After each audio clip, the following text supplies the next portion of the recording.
Tu veux pousser tes niveaux de compétences en cybersécurité dans des infrastructures de production et ceci avec des extensions sans limite. Ou bien tu veux synchroniser également aussi tes projets GNS Croix Cyber avec des réseaux de production combinés avec Internet et des clouds.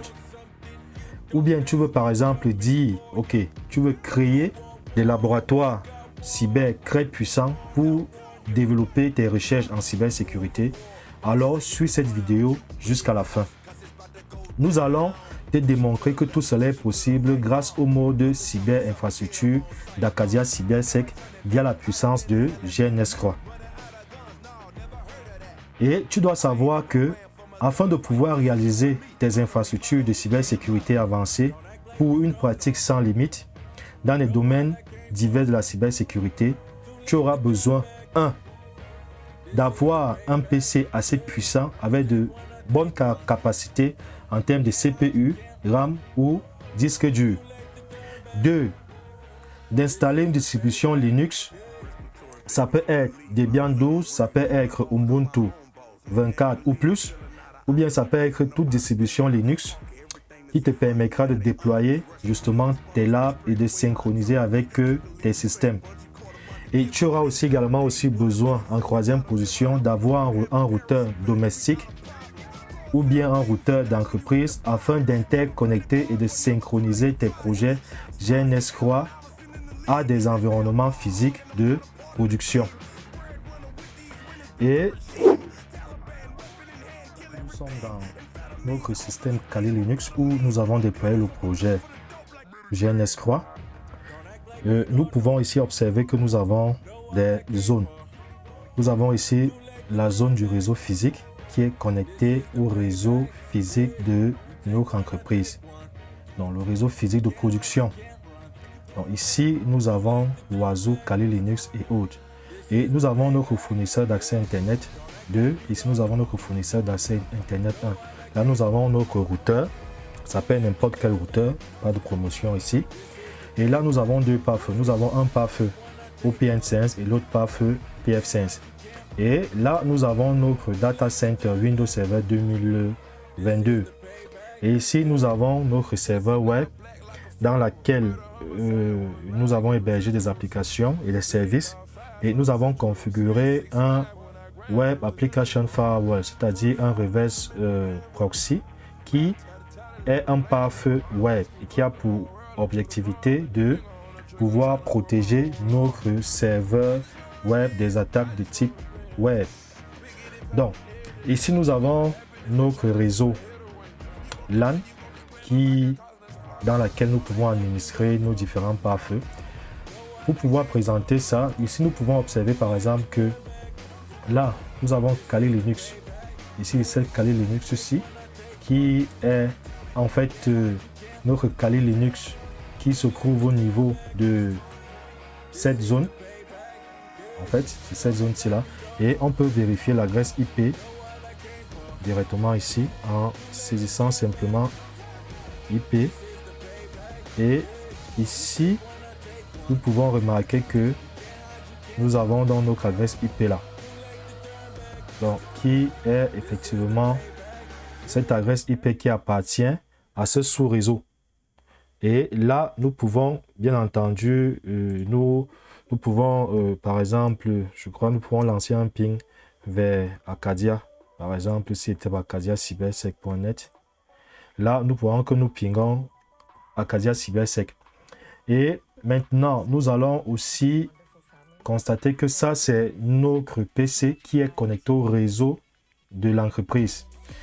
Et ici, nous pouvons accéder à nos différents pare-feux depuis le réseau de production de l'entreprise. Bien sûr, nous pouvons également aussi configurer de telle manière que nous puissions nous connecter depuis le réseau Internet. Et là, nous pouvons accéder directement à l'interface du pare-feu et les administrer depuis l'extérieur. Bien sûr, on peut encore appliquer des politiques de sécurité beaucoup plus intéressantes. Donc ici, nous avons par exemple là déjà notre système. Ici, notre système Kali Linux qui est notre système de production. Donc on peut également aussi vérifier. Et ici, nous pouvons voir que l'adresse tourne sur le 1.50. donc le réseau de production. Et là, nous pouvons voir que nous avons accès à notre path OP N5 avec les adresses IP telles que nous avons vu dans l'infrastructure. Et là, nous pouvons également aussi nous connecter à notre path PF5 ici. Et là, on peut constater aussi que nous sommes dans bel et bien dans l'interface concernée qui est présente dans l'architecture. Et ici, nous avons par exemple notre serveur web. Ici, nous avons notre serveur web où là, nous pouvons accéder via le HTTPS et accéder par exemple au service web. Voilà. Donc, et ici, nous pouvons vérifier par exemple les règles de sécurité que l'on peut retrouver au niveau par exemple de la page de connexion. Voilà, ici je choisis l'interface WAN et là on peut par exemple voir les règles que nous avons configurées ici. Et nous pouvons également aussi constater que nous avons configuré des services NGIX qui est notre reverse proxy et nous avons également aussi configuré nos systèmes de détection d'intrusion. Donc ça, et pour la dernière zone justement ici, c'est déjà ça, c'est notre Ubuntu ici justement, donc nous pouvons y accéder. Ok, et ici nous pouvons par exemple accéder déjà aussi à, je peux décider d'accéder à mon routeur ici depuis le réseau physique. Donc ici je peux par exemple venir là, je dis ok, je vais par exemple accéder à ViewOS. Là j'entre le mot de passe et ici nous pouvons vérifier, nous pouvons constater que nous sommes connectés au routeur, ce routeur. Et là nous pouvons par exemple, pour vérifier, nous pouvons afficher les interfaces. Ici on peut voir les différentes interfaces là qui sont configurées et qu'on retrouve dans notre infrastructure ici. Et nous pouvons également aussi afficher les règles NAT qui nous permettent de sortir directement vers Internet. Bon, ici par exemple on peut voir que nous avons configuré une règle qui se trouve dans l'interface ici et notre règle de sortie vers Internet qui est pour le fournisseur d'accès 1. Ici c'est pour le fournisseur d'accès 2, tel que nous pouvons constater ici dans notre infrastructure. Bon, maintenant nous allons présenter également, nous avons déployé aussi un data center Windows où nous avons déployé un Windows Server et nous avons installé un Active Directory avec un domaine où nous pouvons appliquer des politiques de GPO. Donc là, ici, nous pouvons nous connecter et observer par exemple que ici nous avons par exemple notre Active Directory, nous avons par exemple déjà ici créé une unité d'organisation où nous avons créé par exemple là un ordinateur, ici un utilisateur qui se connecte avec le compte Onana Olinga et ici on peut par exemple voir que son compte de connexion là c'est Onana et il est dans le domaine ici Windows Server 2022 dmz.local. Donc ici si nous venons au niveau de Windows qui est le client là, cette machine, on peut constater que c'est bel et bien l'utilisateur que nous avons mentionné ici, c'est-à-dire cet utilisateur ici. Et là, nous allons nous connecter avec notre mot de passe. Voilà. Et du coup, si nous affichons par exemple les paramètres IP, on peut voir que nous sommes bien dans le domaine Active Directory et l'adresse et ainsi de suite. Et là, maintenant, ce que nous pouvons faire pour vérifier la connectivité, c'est qu'à partir d'ici, nous allons lancer un ping, par exemple, vers Windows Server. Donc là, je viens ici, je me place au niveau de Kali. Ici, je vais par exemple lancer un ping vers Windows Server. On peut voir que Windows Server, le ping passe bien parce que nous pouvons vérifier aussi notre adresse IP au niveau de... Voilà, ici, on peut voir bien et bien que c'est ça. Et nous pouvons également aussi lancer un ping vers notre Windows 11 qui se trouve ici. Et là, c'est va venir lancer un ping à ce niveau. Et là, si je remplace simplement, je dis OK, ça. Et là, on voit que le ping passe très bien. Maintenant que nous avons testé la connectivité, on va essayer de faire dans certaines actions. Là, premièrement, je vais lancer par exemple une requête Nmap pour collecter les services, les ports et les versions qui tournent au niveau de notre Windows Server ici depuis le réseau de production. Donc là, ce que je vais faire, je vais lancer ici sudo nmap et ici, je vais simplement lancer là la reconnaissance. Mais avant, je vais venir d'abord au niveau de mon système IPS pour vérifier les différentes actions. Bon, bien sûr, comme je l'ai dit tout à l'heure ici dans Ubuntu, je peux me connecter aussi là directement dans mon path OPN Sense en envie de commande 254. Et là, je change le mot de passe. Voilà, ici, je suis bel et bien dans OPN Sense. Donc, je vais aller là. Par exemple, je vais aller dans le répertoire où se trouvent les logs. Log. Et ici, je liste. Je peux voir par exemple les différents services. Ici, par exemple, je peux voir le service Nginx. Voilà. Et là, quand je liste ici, je peux voir par exemple mes différents fichiers log. Bon, l'un des fichiers les plus intéressants, c'est le fichier.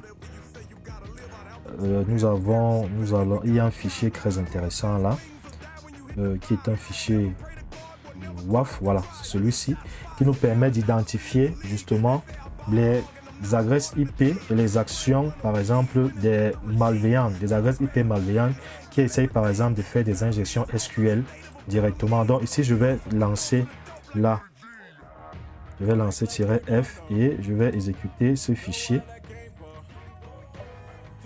WAF. Et là aussi, on peut voir par exemple les actions qui sont passées. Là, on peut voir ici que nous avons une adresse IP qui a essayé de faire une injection SQL qui tourne sur le 192.168.1.15 qui est notre Windows physique. Parce que tout à l'heure, nous allons passer vers un autre système, je vais dire une autre machine du même réseau de production pour accéder à ce réseau depuis l'extérieur. Donc, là, nous pouvons par exemple observer. Ici, nous étions en train de dire tout à l'heure que nous allons lancer. Là, depuis, on va lancer par exemple ici, c'est par exemple les alertes qui ont déjà été faites. Donc, on va essayer de lancer. Maintenant, on va par exemple décider que, OK, on supprime les logs, on supprime, n'est-ce pas, les alertes. Et on va venir ici depuis notre système, voilà, on va donc lancer une reconnaissance vers notre Windows Server 2022. Et là, déjà ce qu'on constate, c'est que nous n'avons pas de réponse, parce que si on actualise encore ici, on peut voir que nous avons détecté, nous avons ici bloqué l'adresse IP qui vient depuis l'interface WAN et qui est cette adresse et de la destination site. Donc là, on peut observer dans l'architecture que nous venons depuis l'interface WAN et on essaye de bloquer. Et le PAF fait simplement bloquer la requête telle que nous pouvons voir ici. Et si nous venons au niveau de notre... On peut voir qu'on n'a eu aucune réponse favorable. Donc le système IPS a bloqué la requête Nmap. Ça, c'est une action que nous pouvons effectuer. La deuxième chose, c'est qu'on va essayer par exemple d'effectuer une injection SQL depuis cette zone-ci vers cette zone-ci là. Donc on va essayer par exemple de vérifier si notre WAF ou bien notre reverse proxy fonctionne bien. Donc là, on va venir ici. Ce que je vais faire là simplement, c'est de pouvoir... Je vais essayer d'injecter une fausse requête. Je vais appeler par exemple ça. J'appelle ça par exemple requête. Voilà. requête, par exemple, je dis égal. Et là, je vais par exemple dire ici, ok, je vais injecter n'importe quoi, juste pour que nous puissions vérifier que, voilà. Donc, je vais essayer par exemple d'exécuter cette requête-ci. Et lorsque je tape ancrer, on me dit que, voilà, je n'ai pas l'autorisation, l'application. Le WAF a détecté justement une violation de la politique de sécurité. Et là, si nous venons au niveau de notre Ubuntu ici, on peut voir que nous avons effectivement au niveau de nos logs, nous avons cette adresse IP qui a lancé cette requête. On peut voir ici requête et on peut voir également toutes les informations au niveau de notre navigateur. Et c'est avec ça, par exemple, qu'on va réussir à remonter, peut-être faire de l'investigation numérique, remonter les traces de toutes les personnes ou bien des entités qui tentent, par exemple, de faire des actions malveillantes dans le système. Donc là, on peut constater que notre infrastructure fonctionne bien. Et si on vient, par exemple, au niveau de ce Kali Linux, il peut aussi aller au niveau de la DMZ, bien entendu. Voilà, donc si nous venons ici par exemple,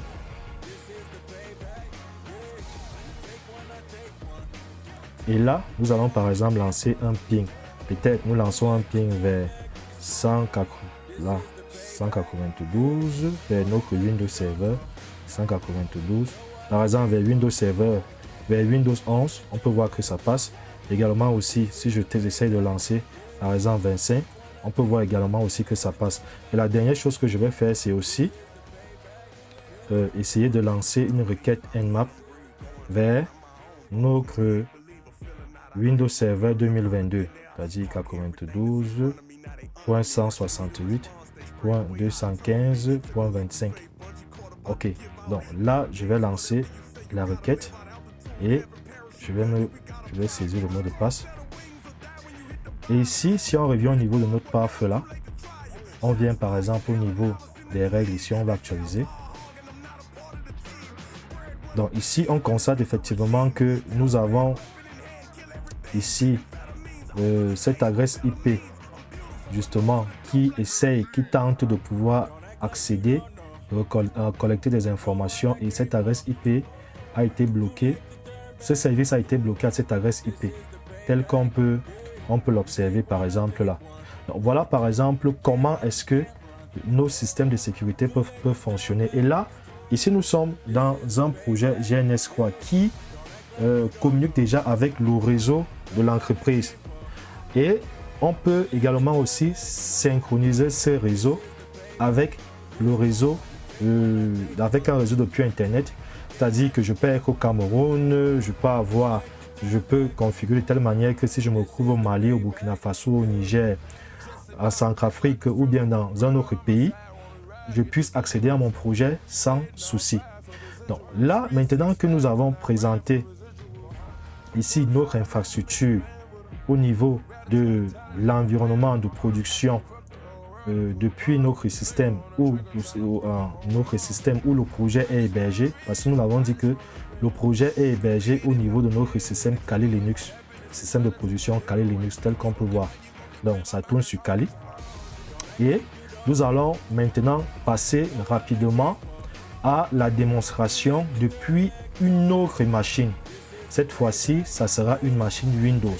Oui, une fois nous sommes dans notre environnement Windows, nous allons tester si nous pouvons accéder au projet GNS3 qui est installé dans notre système Linux, Kali Linux en l'occurrence. Ici, nous allons tester rapidement déjà l'adresse IP et vérifier rapidement. Et là, on peut voir que notre adresse IP tourne sur le 1.15. Et la deuxième chose que nous allons également faire, c'est de pouvoir, premièrement, lancer un ping vers notre Windows Server 2022. Ici, nous allons lancer un ping dans 192.168.215.25. Et là, nous voyons que nous arrivons à pinguer notre Windows Server qui est hébergé dans notre système Kali Linux qui appartient au même réseau. Et ici, nous pouvons également aussi vérifier, effectivement, en tapant ici. Ici, nous pouvons déduire que, effectivement, les paquets transitent via la passerelle de notre routeur vers la passerelle de notre PAF vers la destination. Et une fois que nous avons testé la connectivité, ici, nous pouvons voir que nous nous sommes connectés, nous sommes connectés à notre PAF OPN Sense. Ici, et là, nous sommes au niveau même de la page des alertes au niveau de notre IPS. Et là également aussi, nous sommes connectés à notre PF5 ici. Donc, si on peut vérifier les adresses IP qui se trouvent au niveau de notre navigateur. On peut voir que c'est bel et bien l'adresse IP qui se trouve dans ce réseau-ci et qui est effectivement ce dont nous sommes en train de dire. Bon. Maintenant que nous nous sommes connectés ici, ce que nous allons faire, c'est de pouvoir lancer une reconnaissance avec Nmap. C'est-à-dire, on va essayer de lancer de la détection des services et des versions des services de notre Windows Server 2022. Donc, si nous venons là, nous lançons donc le scan ici et nous allons voir si nous parvenons à récupérer les informations. Et là, nous avons un retour que nous ne parvenons pas à récupérer les informations, tout simplement parce que nous avons configuré ici un système d'ITS, un IPS qui bloque justement toutes les requêtes Nmap afin de ne pas collecter les informations pour pouvoir envoyer à l'attaquant. On peut voir l'adresse IP, on peut voir effectivement l'adresse IP de destination. Et ici, on peut constater que nous n'avons eu aucune réponse. Et là également aussi, on peut voir que la requête vient depuis l'interface WAN. Ça, c'est très important ici à savoir. Et là, on peut constater que l'adresse IP a été bloquée simplement. Une fois que c'est fait, nous allons donc aussi essayer de nous connecter depuis notre serveur web ici. Et je tiens à rappeler que nous avons installé un WAF, c'est-à-dire un serveur reverse proxy qui permet justement de nous protéger contre les attaques, les cyberattaques orientées web, les requêtes orientées web. Donc, et là, ce que nous allons faire simplement, c'est que nous allons nous connecter à notre serveur web. Ici, nous allons connecter. Tapant simplement HTTPS suivi de l'adresse IP qui se trouve au niveau de l'interface WAN, c'est-à-dire ici, c'est-à-dire 192.168.45.101. Et là, nous validons. Et ici, nous pouvons voir que nous avons une réponse comme quoi nous avons il y a le certificat SSL qui n'est pas reconnu par le navigateur. Mais là, on peut voir que nous avons accès. Maintenant, la dernière chose que nous allons faire depuis, c'est de pouvoir maintenant essayer de faire une injection SQL. On va essayer par exemple ici, on va par exemple taper n'importe quoi, par exemple Toto ici. Ensuite, nous allons ancrer une simple requête d'injection SQL et nous allons valider. Et ici, on peut voir que notre serveur reverse proxy nous a bloqué pour dire ok, nous tentons de sécurité justement. Donc, ça a bloqué directement la requête d'injection SQL. Et bien, voilà, ici nous avons donc montré comment il est possible depuis une autre machine, en l'occurrence une machine Windows qui appartient au même réseau que Kali Linux qui héberge le projet GNS3, que nous pouvons nous connecter et effectuer des actions comme si nous étions en production. En fait, nous sommes en production, il n'y a pas de différence. Et je tiens à rappeler que nous pouvons, n'est-ce pas, se connecter également aussi depuis Internet. Il suffit juste que nous établissons justement un lien de connexion depuis le réseau Internet quel que soit le pays où vous êtes, vous pouvez vous connecter à votre infrastructure GNS Croix. Sur notre projet, on peut constater que nous sommes connectés avec un système Windows du réseau intranet depuis à l'intérieur de notre projet GNS Croix. Nous avons pu synchroniser notre projet GNS Croix avec le réseau de notre entreprise. Et ceci, nous pouvons également le faire avec depuis un réseau public, c'est-à-dire créer une passerelle de telle manière que lorsque vous êtes sur Internet, vous pouvez également vous connecter à l'infrastructure du projet et faire vos tests. Donc, nous sommes arrivés à la fin de cette vidéo. Nous vous invitons à, n'est-ce pas, nous laisser vos commentaires et à partager cette vidéo. Et nous vous disons à la prochaine vidéo.